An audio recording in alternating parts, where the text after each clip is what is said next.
Hello, everybody, and welcome back to another episode of the Valentine Sports Show. I'm your host, Frank Rampin. Let's dive into another week of the MLB season. So, July has come and gone. We are into August. Only 2 more months of the MLB season, roughly, to go before playoffs begin. Massive implications for all the division races as they're all really coming down to the wire. And the National League wildcard is absolutely insane. So, let's get right into this one with the stat of the week. A couple different stats of the week. So I just mentioned July is over, and the best records in July, top 4 teams in the month of July, are as follows. The Diamondbacks went 18-8 in the month of July to really close that gap on the Dodgers. They're only 5 games back of the Dodgers right now on August 5th. So that's very doable. 18-8 in the month of July, best in baseball, and the Oakland A's, the second best record in baseball in the month of July, 15-9, best record in the American League, and it was the first time the A's had a winning record for an entire month since July of 2022. So 2 full years of straight losing months, every month's a losing month, until the A's finally break through as the best team in the American League at a 15-9 record, best that they've had in 2 years. A couple more numbers on that when we get down to the A's in the weekly recap, but the Mets 17-10, and the Pirates 15-10. So 3 teams vying for wild card position in the National League, and my A's. And also, July is over, so that means we have monthly award winners. And notice I'm wearing the light blue of the Kansas City Royals. This is Bo Jackson. You don't know Bo, but reason I put this one on is because another Kansas City superstar, a young one making a name for himself, Bobby Witt Jr., just had one of the craziest months we've ever really seen in the past 50 years. Historic month of July for Bobby Witt Jr. He had 44 hits in just the month of July. And keep in mind, the All-Star break was a part of this, but 44 hits in the month of July, 489 batting average. The 4th highest batting average of anyone in a single month since 1930. So 95 years, a historical month from Bobby Witt. Unbelievable. He had a 4.7 F4 during the month of July. That would be top 40 for an entire season in the history of baseball. 4.7 F4 in a single month. Bobby Witt just went absolutely insane. The National League Player of the Month, another young, budding superstar from the Colorado Rockies, Brenton Doyle. He was tied for the league lead with 8 homers in the month of July, led the league with 19 extra base hits, had a .333 batting average, and knocked in 27 runs. So 2 young stars getting the Player of the Month honors, both in the American and the National League. And Bobby Witt, man, I mean, Aaron Judge having a historic season himself, but Bobby Witt's going to probably be second in MVP in the AL. Over to the AL Pitcher of the Month, Taj Bradley of the Tampa Bay Rays had a crazy good month. 3 starts where he did not allow a run, only allowed 7 hits in over 20 innings of work. 24 innings scoreless streak was a part of that, and only a 160 opponent batting average for the whole month of July. And over to the National League, this one should be obvious. Dylan Cease threw the second no-hitter in Padres history, and he had a historic 3-game start, becoming the first pitcher ever since 1901 to strike out 30 or more batters while giving up 2 or fewer hits in a 3-start span. Obviously, that was closed out by a no-hitter, but unbelievable. Only gave up 2 hits and 30 strikeouts in 3 starts. Ridiculous for Dylan Cease, and the Padres are surging as well. The National League West is getting tight. The AL Rookie of the Month, Colt Keith from the Detroit Tigers, hit .322 over the month and clocked 7 bombs. Over to the National League, the Rookie of the Month, Tyler Fitzgerald from the San Francisco Giants has been unbelievable. Became the first ever Giants rookie to hit 5 home runs in a row, 5 games in a row with a home run. 7 homers in 8 games. He had 8 home runs in 10 games. And those 2 numbers only have been done by Barry Bonds in the last 20 years. So pretty good company there. And over to the 2 relievers of the month, starting in the American League, Emmanuel Clase, who's been the best reliever in the world this season. ERA well under 1. Second reliever of the month award this season and his 6th since the start of 2022. He has been unbelievable. He's allowed only 1 earned run throughout the entire month on 1 extra base hit in 11 innings. And he went 8 for 8 on saves, and that does not include the one he picked up in the All-Star game as well. So Emmanuel Clase has been unbelievable. Just continues to be the best reliever in baseball. And over to the National League, a guy who got moved at the trade deadline, Tanner Scott, went from Miami all the way over across the coast to San Diego. 9 and 2/3 scoreless innings this month. Only allowed the one hit, but then did have his first appearance as a Padre and gave up a homer. So that was just the start of August, but 9 and 2/3 scoreless in July, only one hit, 5 strikeouts. So Tanner Scott moving from Miami to San Diego to a contending team. See how that works out. We'll talk about the trades that have happened throughout this past week and how those trades have made early impacts on the teams that they have went to. So, but before we get into that, the play of the week. And this man at it again, Kevin Pillar. This guy is just unbelievable. I believe he's 35 or 36 years old and still has absolutely no regard for his body. Will do absolutely anything to make a play. He's just ridiculous to watch. So this is going to be, I think this was Saturday. Top of the first inning, Angels and Mets. First batter of the ball game, top of the first, Francisco Lindor. Second pitch of the game, ripped into left center field, Kevin Pillar, racing, full extension Superman layout to make the play. First out of the game is an absolute web gem. Put a star on that one. And look at these Angels players. Like, Jesus. Like, these guys, they know they're watching greatness. One of the best outfielders of his generation, Kevin Pillar, fully horizontal to the ground, robs Lindor of extra bases. So that was unbelievable. Kevin Pillar just doing Kevin Pillar things. And man, it's so fun to watch him play. It sucks that he's retiring after this season. As an outfielder myself, former outfielder myself, watching him roam the field was just a treat to watch. So now from the play of the week to the game of the week. This one came earlier in the week. I believe it was actually last Monday. So the day that I filmed last week's podcast, I went to watch baseball that night, and I saw arguably the game of the year between the Diamondbacks and the Nationals in Arizona. Wild, wild stuff. Let's pick things up in the first inning. James Wood, the rookie sensation for the Nationals, chops one that's going to get off the glove of the first baseman, Christian Walker, scored into right field. Juan Yepez is in to score, and it's 1-0 Nationals. So Jordan Montgomery, the offseason acquisition of this National League pennant winning Diamondbacks team, trying to help them out, had a little bit of a rocky start.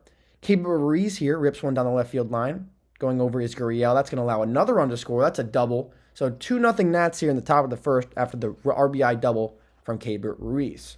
So now Alex Call, and this was actually the same day that they traded Lane Thomas to Cleveland. So Alex Call gets called up right before this game, and what does he do in his first at-bat off Jordan Montgomery? Takes him deep. Crushes a 3-run home run to left field. His first at-bat back from the minor leagues, 3-run bomb. 5-0 Washington here in the first. Quick start off of Jordan Montgomery. And someone's got to explain this to me. So whenever I watch these games, these highlights, I watch the whole video through, so I get added up by YouTube. I say that all the time, getting added up, right? I watch all the ads, I go through the whole video so I don't get added during the video, and then I still get added during the video. Like, someone explain that to me. What's going on? Like, YouTube, figure it out, dude. You guys are bozos. All right, so top of the second now, Harold Ramirez, seeing eye single back up the box. Looked like Montgomery wanted to reach out for that one, but didn't. RBI single from Harold Ramirez, 6-0 Nats in the second.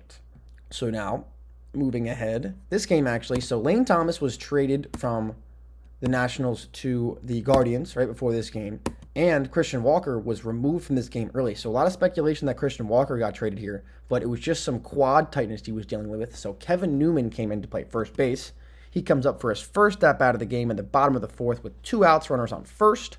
Gets into one to right center field. That's going to short hop the wall. Lourdes Gurriel Jr. racing around third. He's going to come in to score. First run of the day for the Diamondbacks, driven in by Kevin Newman. 6-1, Nationals still on top. So top of the fifth inning, 2 away. That one ripped into left field by Jacob Young. Here comes Lourdes Gurriel coming up throwing.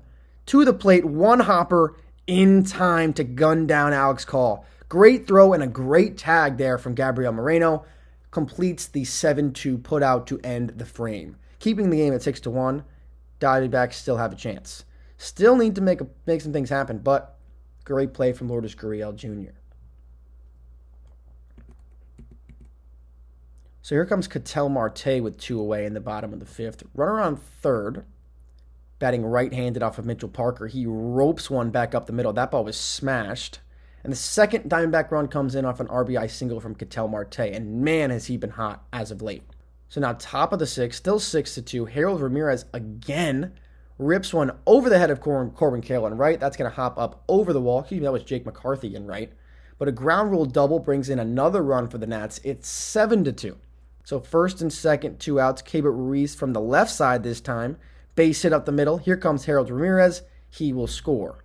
So yet again, another RBI single from the Nats. Just playing pepper with Diamondbacks pitching in this one. No long balls, just absolutely getting into base hits.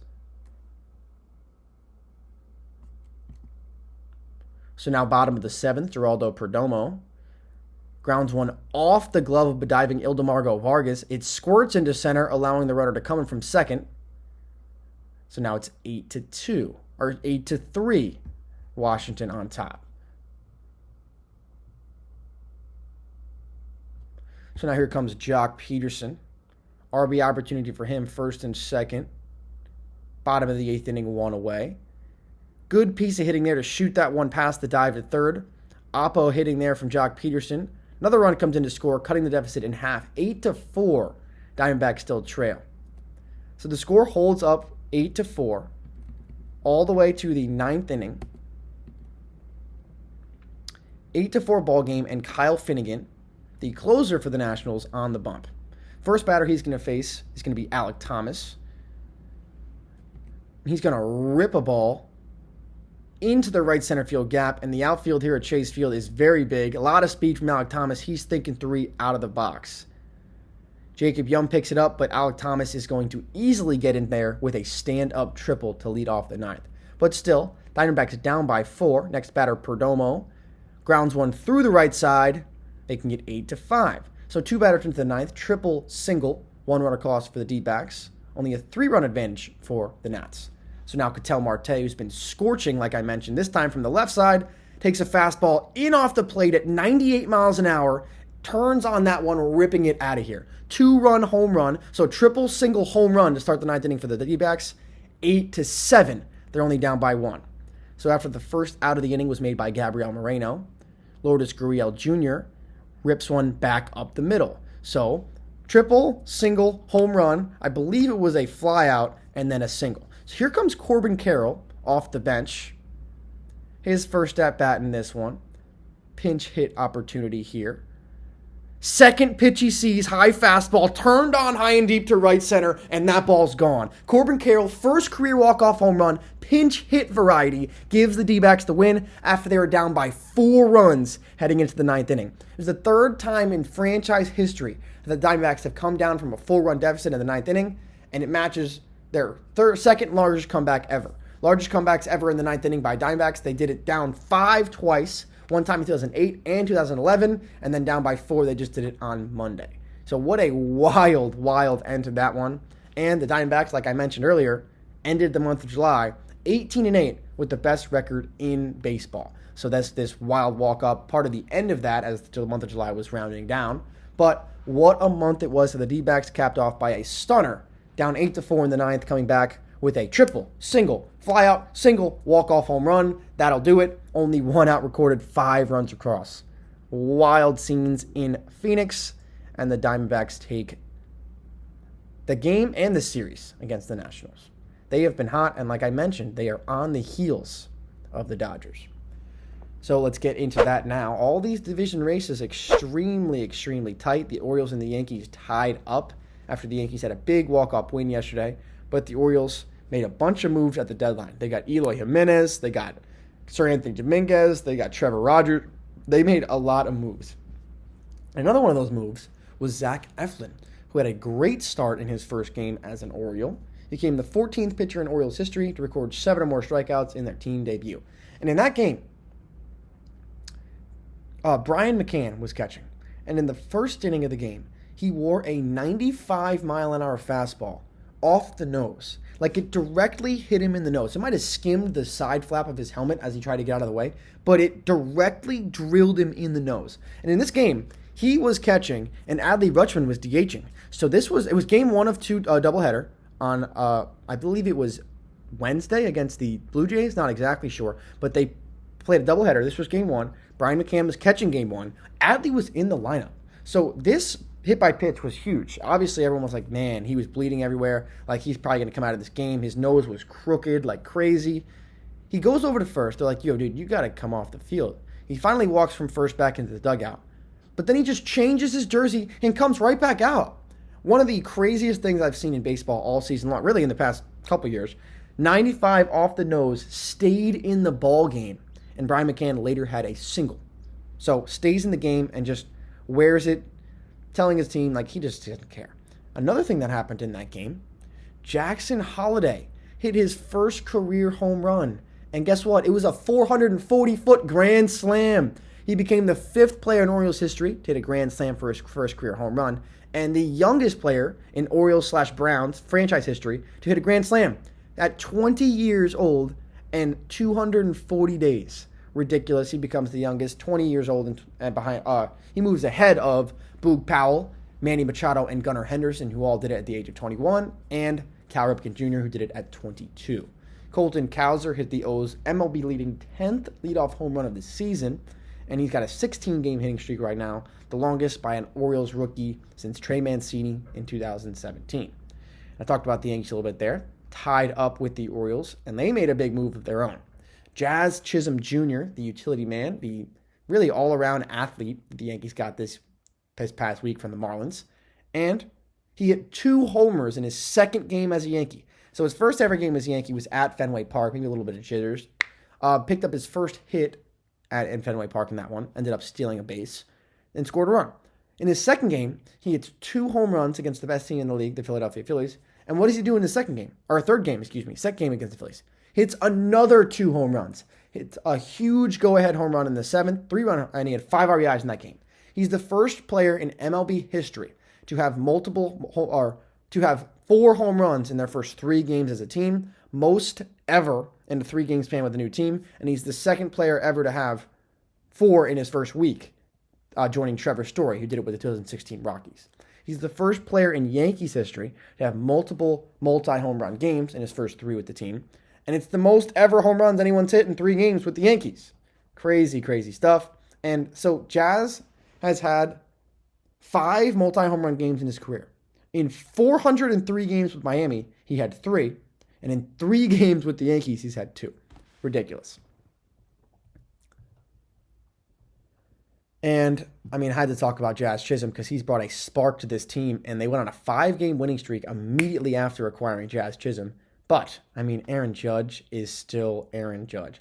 On pace to win MVP yet again this year, and really has a triple crown in his sights. Obviously, Bobby Witt has the crazy batting average right now. Him and Steven Kwan are ahead of Judge, but Judge is hitting .320 right now with 41 home runs and 103 RBIs. He hit home runs number 40 and 41 this week to get over the 40 home run threshold and the 100 RBI mark. I saw home run number 40. I was at the game on Friday night against Toronto.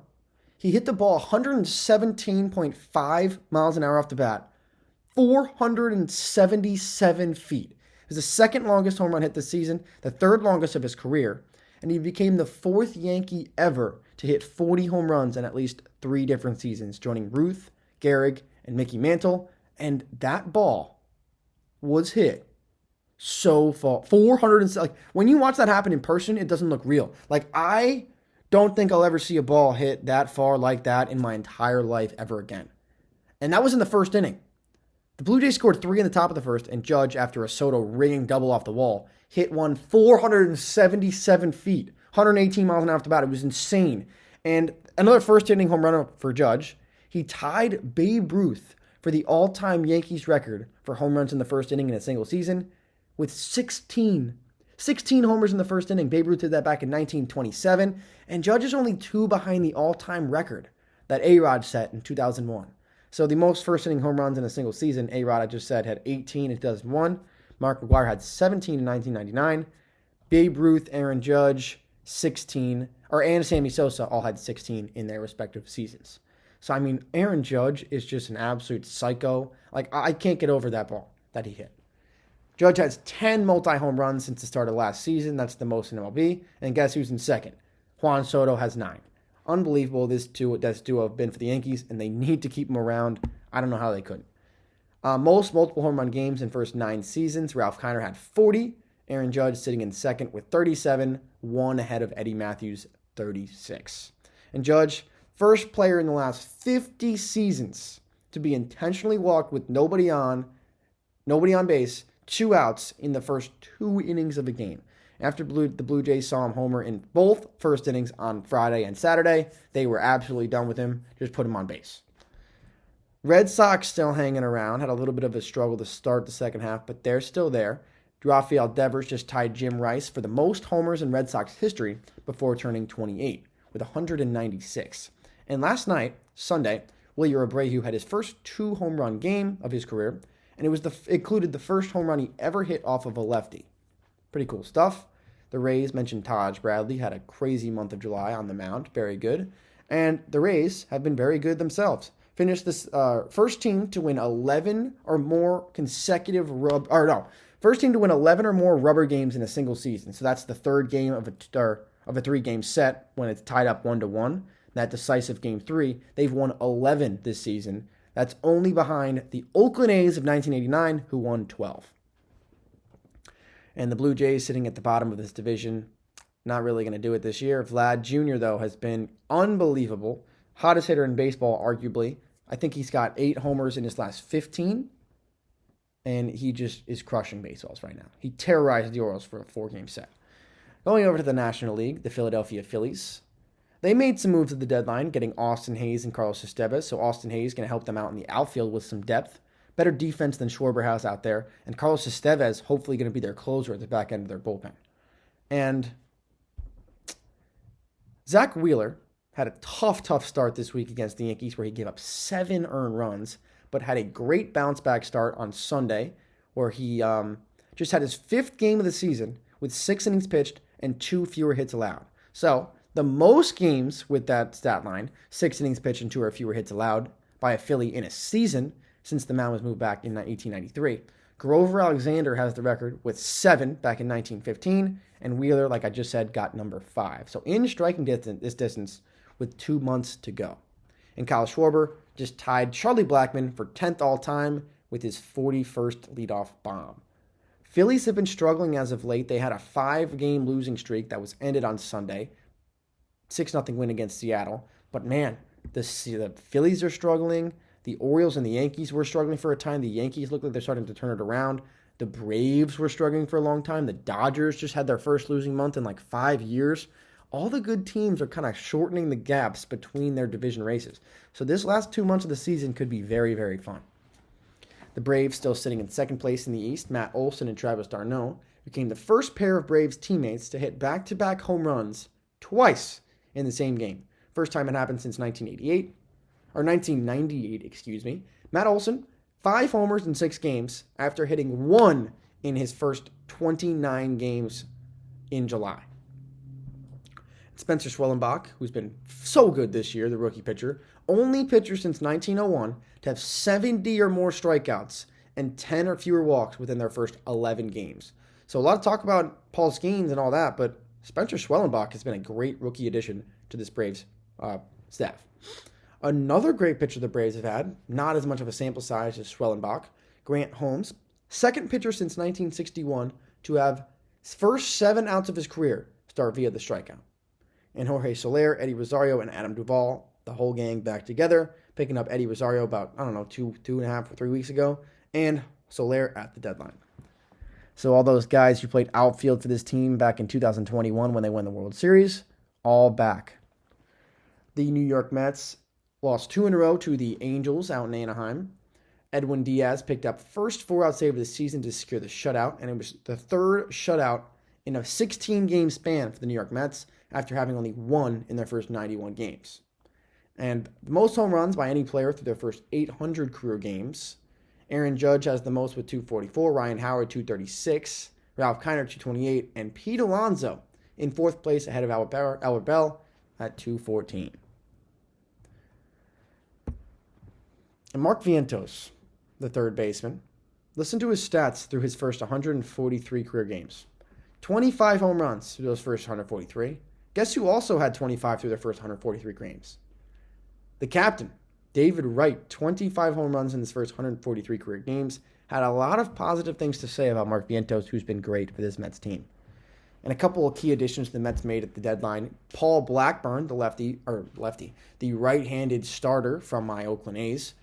So he actually just made 2 consecutive starts against the Angels in Anaheim because of how that worked out. The A's just played there, made his first start off the IL. Little bit shaky, but his second one in a row, this one for the Mets, much more dominant.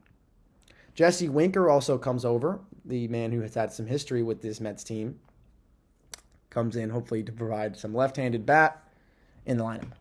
The Nationals sitting in 4th place. Not too much going on there. James Wood and C.J. Abrams have been solid for them, but they hang in 4th place in the NL East. And the Marlins, who traded away 9 players at the deadline, 9 of their 25-man roster gone at the deadline, and they actually have been playing good since then. They won 2 out of 3 since that deadline, and they're the first team to shut out the Braves at Truist Park since 2021. So over to the Central Division, starting with the Cleveland Guardians in the American League. Their big move was acquiring Lane Thomas. I think this is going to be a very under-the-radar move for Cleveland. I think Lane Thomas fits in very well with this lineup, and I like him a lot. Jose Ramirez had 2 home runs against Detroit to give him 242 career home runs. That ties him for second on the Cleveland all-time list with Albert Bell. And guess what he did the next day? Homered again. So see you later, Albert Bell. Only trails Jim Thome now, but pretty significant margin there. Jim Thome hit 337. So about 100 more to go for Jose, but I mean, that guy might do it. He's unbelievable. He also hit the 125th home run for Cleveland this year. That already surpasses last year's total, and there's 2 months more to play. And most 2 or more home run games in Cleveland franchise history, Albert Bell and Jim Thome are tied at the top with 26, and tied for second with Hal Trosky, the man, Jose Ramirez. One of the best players in Cleveland franchise history. Unbelievable. He needs to get his flowers. And I don't understand how he's so underrated every year. Every year I feel like I see, Jose Ramirez, so underrated, so underrated. Why? Every year he's like in or right next to the AL MVP race. Like, give this man his flowers. And this is crazy. This is a wild stat. So the lowest career ERA in MLB history, just anyone, pitchers, like single ERA for me in the history of baseball, in a minimum of 150 innings pitched. The lowest ERA of all time, minimum of 150 innings pitched, Emmanuel Clase at 1.78. He's ahead of Ed Walsh, Charlie Hodnett, Devin Williams. Yeah, the changeup pitcher for the Brewers. He's tied for third with Charlie Hodnett, 1.88. And listen to these years. So Emmanuel Clase, obviously, for the last 5 years from 2019 and 2024, highest or lowest qualified ERA of anyone. Ed Walsh is in second with a 1.82. He pitched from 1904 to 1917. Charlie Hodnett, who's tied with Devin Williams with 1.88, pitched from 1883 to 1884. And he threw all those innings within those 2 years.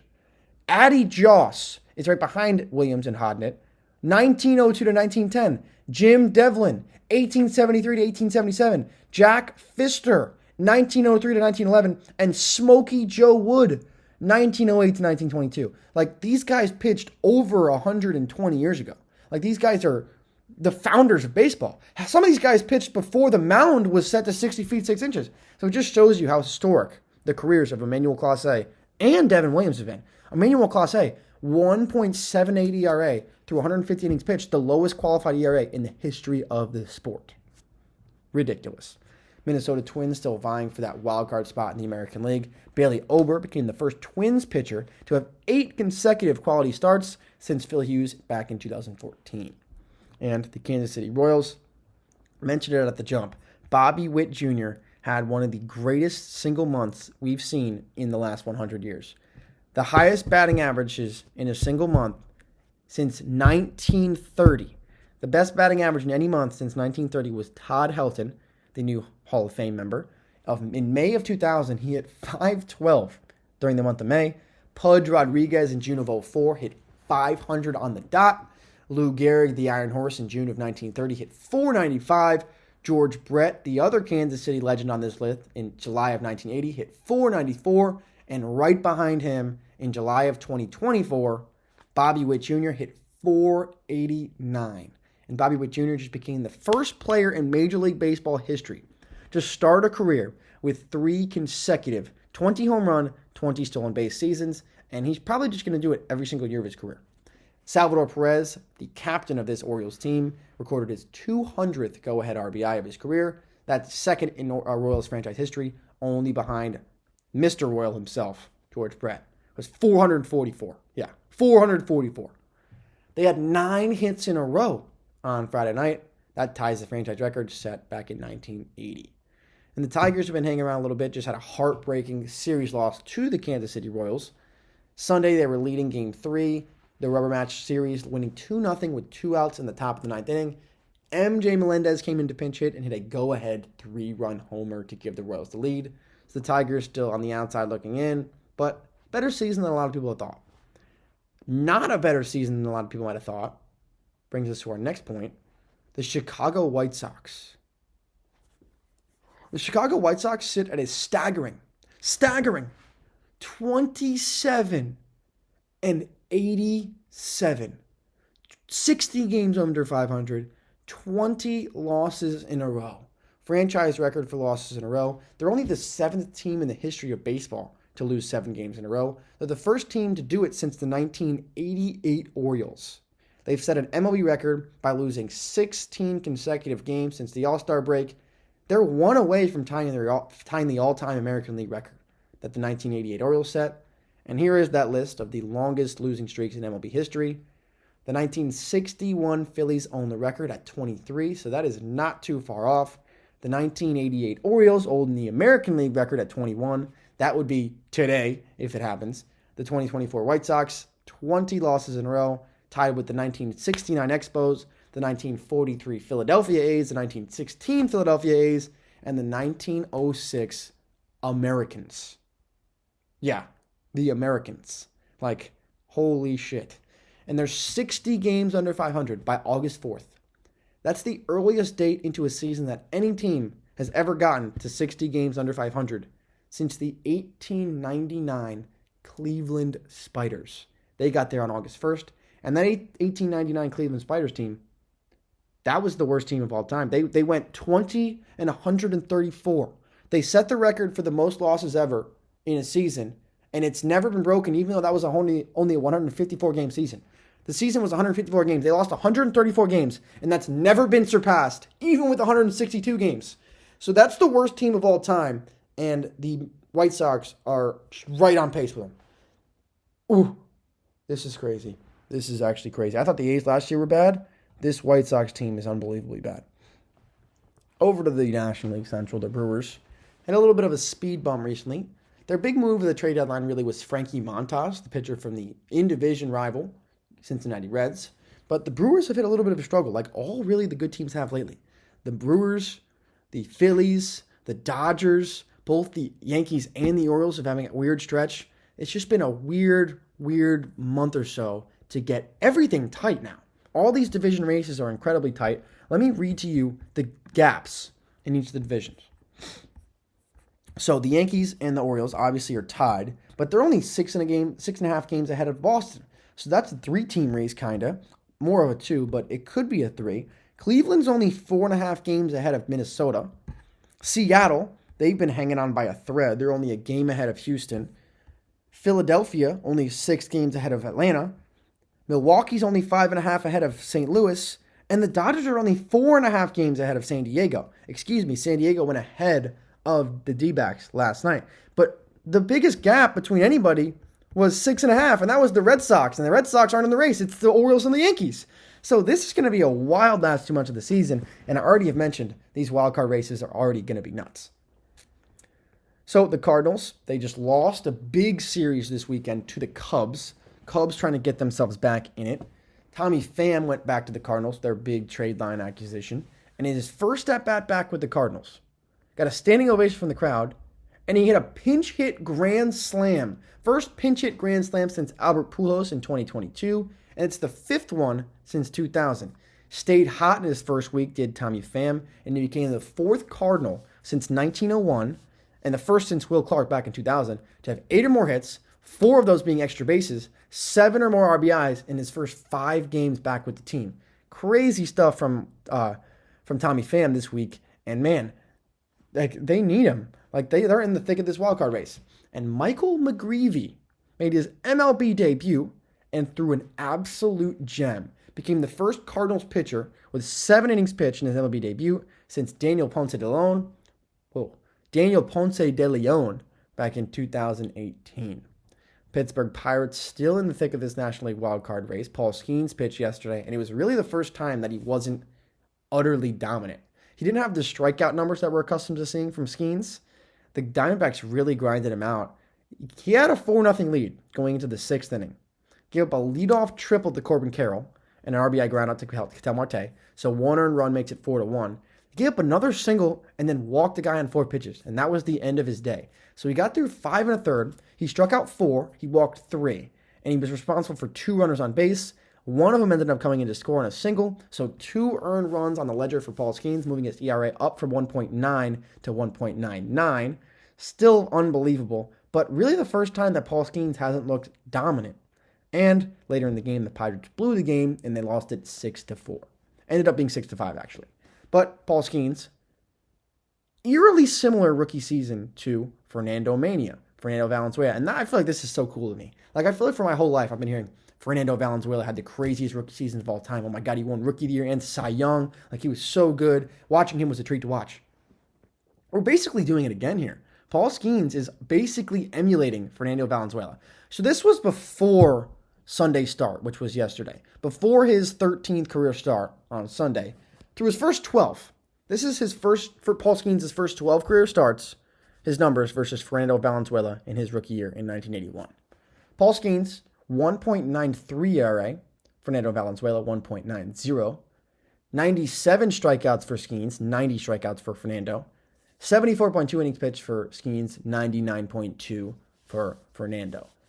And Fernando Valenzuela, only 2 pitcher since 1901 with a sub-2 ERA and a 90-plus strikeouts in the first 12 starts. Oh, excuse me, both of them. They're the only 2 pitchers since 1901, since the American League was created, to have a sub-2 ERA and 90 or more strikeouts in their first 12 starts. Just Paul Skeens and Fernando Valenzuela. So we're seeing Fernando Mania again. It's just Paul Skeens, guy with the mustache. It's unbelievable.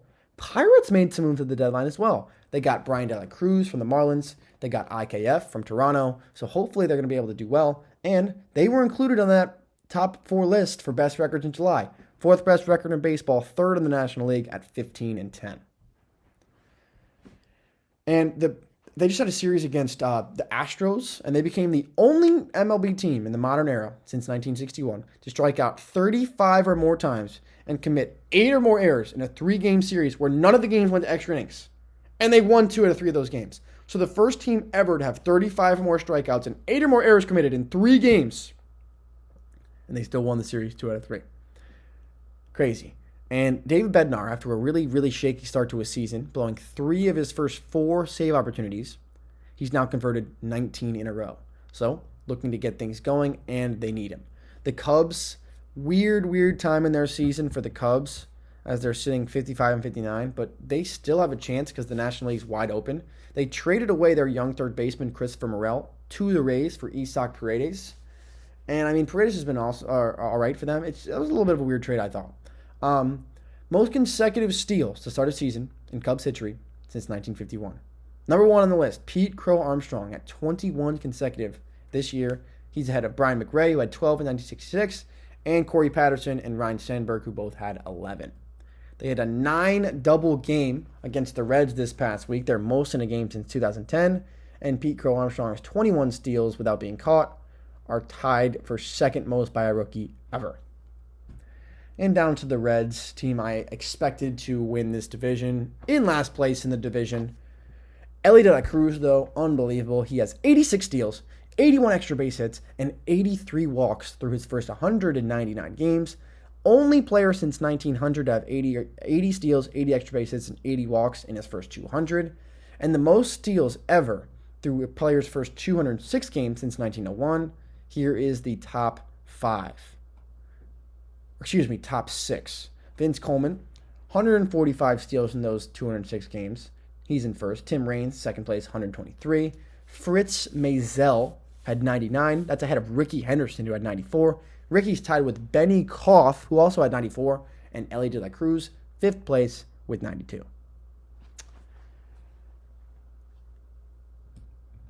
And heading out to the West to finish this up, the American League, the Seattle Mariners still clinging to a one-game lead. They made a couple moves at the deadline, acquiring Randy Arozarena and Justin Turner to provide some offense in this lineup, and it has worked over the past week.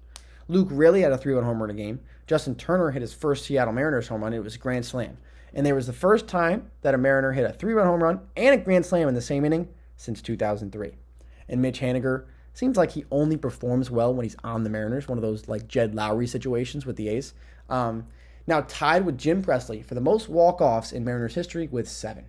And the Rangers, they got to get it going. They just lost another series to the Red Sox. Like, their chance is in the division. Like, their only chance, they're still only 5.5 back of Seattle. But, man, they are 6 games under 500 in very, very desperate straits right now. Need to get it going. The Angels sitting about 15 games under 500. Still not playing very good.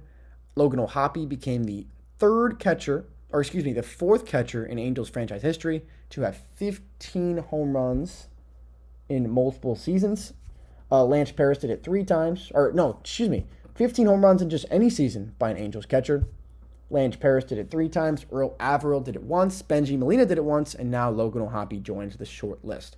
And Ben Joyce, the electric reliever in the pen for the Angels, picked up his first career save.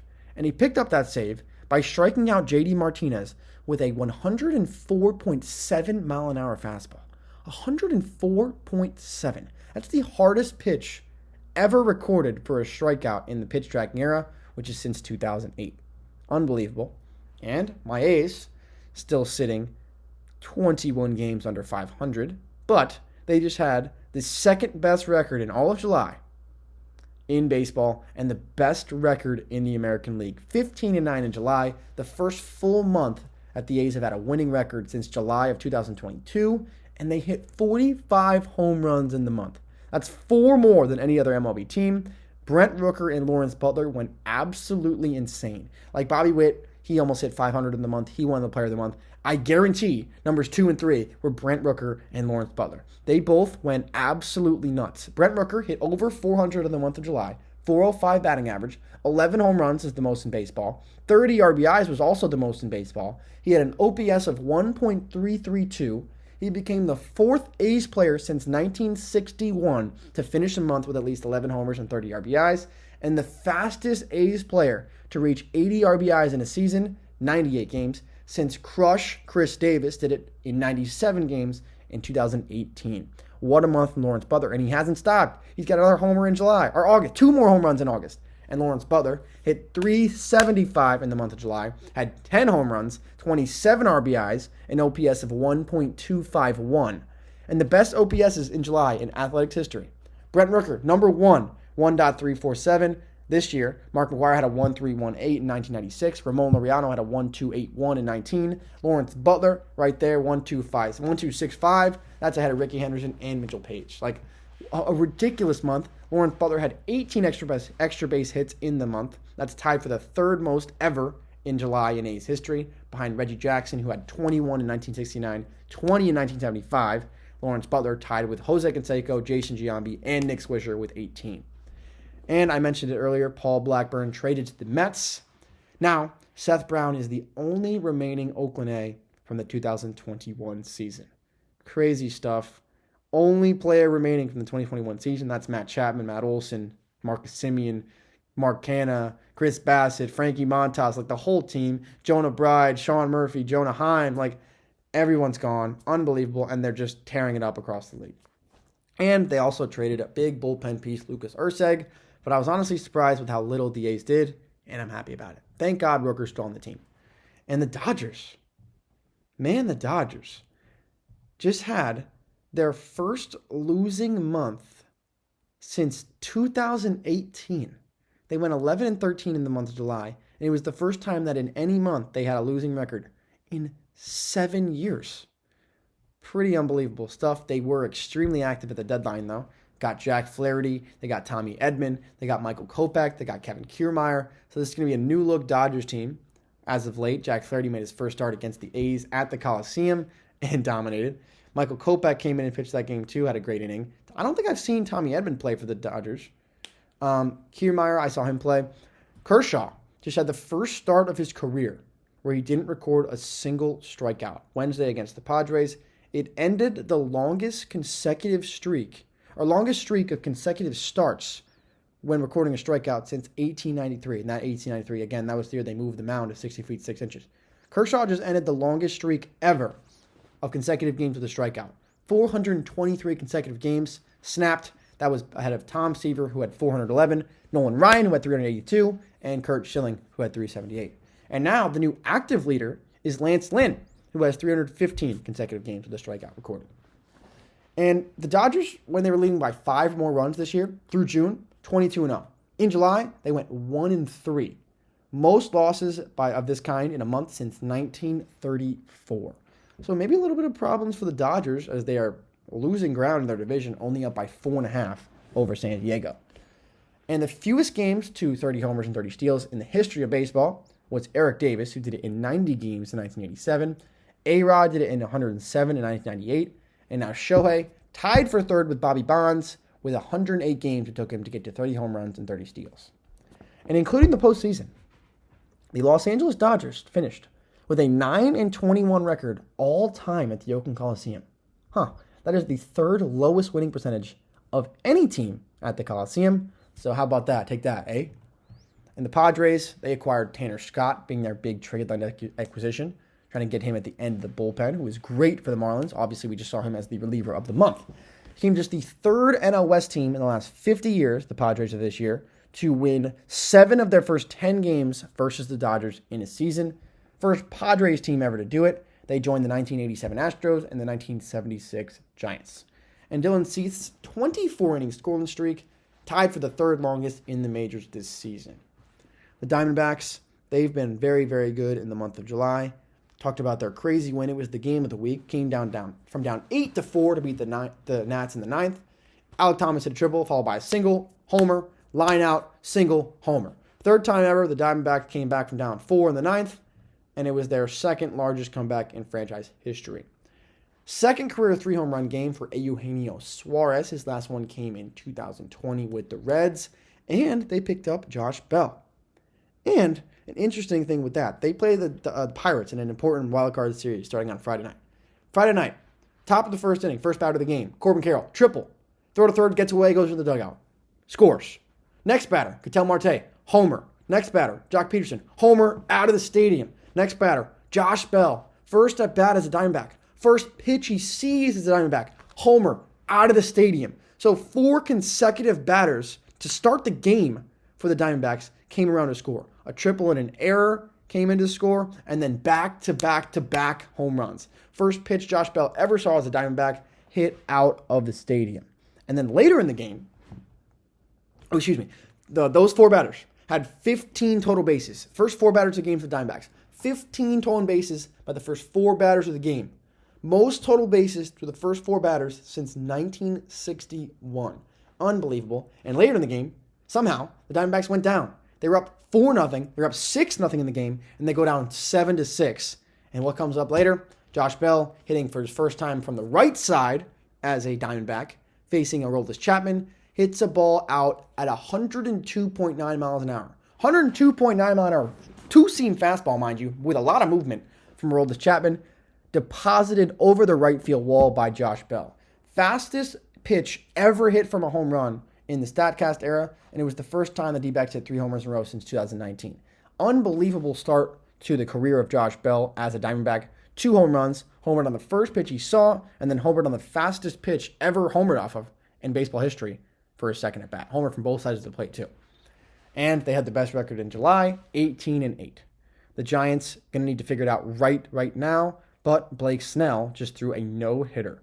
Blake Snell, first career no-hitter. It was the first time Blake Snell ever pitched into the 8th or the 9th inning in his career. So obviously it was his first career complete game, and it is the 18th no-hitter in Giants franchise history, the 3rd most of all time. It was the first Giants no-hitter since 2015, and he became the 5th reigning Cy Young Award winner to throw a no-hitter. Blake Snell joins Jake Arrieta, Clayton Kershaw, Bob Gibson, and Sandy Koufax. Third most starts ever before first complete game, behind Kevin Gausman, 272 games, Nathan Eovaldi, 211, Blake Snell, 202 games pitched before first 9-inning complete game, and his first complete game was a no-hitter. So great stuff from Blake Snell.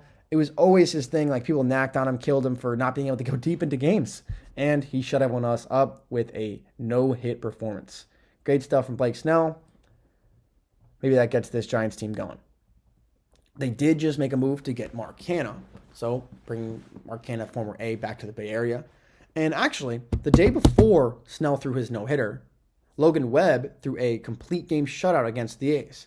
So Logan Webb and Blake Snell become the first pitchers to throw back-to-back complete game shutouts since Adam Wainwright and Shelby Miller back in 2013.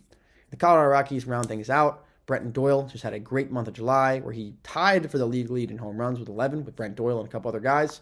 But the Rockies still sitting about 25 games under 500. So that's going to do it for us this time. Hopefully you enjoyed this one. A lot of new stats and stuff for you this one as July wraps up. Only 2 months to go in the season. These playoff races should be unbelievable. And hopefully you join us for the rest of the season. I've been Frank Rampin. This is the Bobby Valentine Sports Show. Make sure you follow us on Instagram, Twitter, TikTok at the Bobby Valentine Sports Show. Any questions about the Bobby Valentine Sports Academy, hit up bvacademy.com. But I am Frank Rampin. Peace out. Have a good one.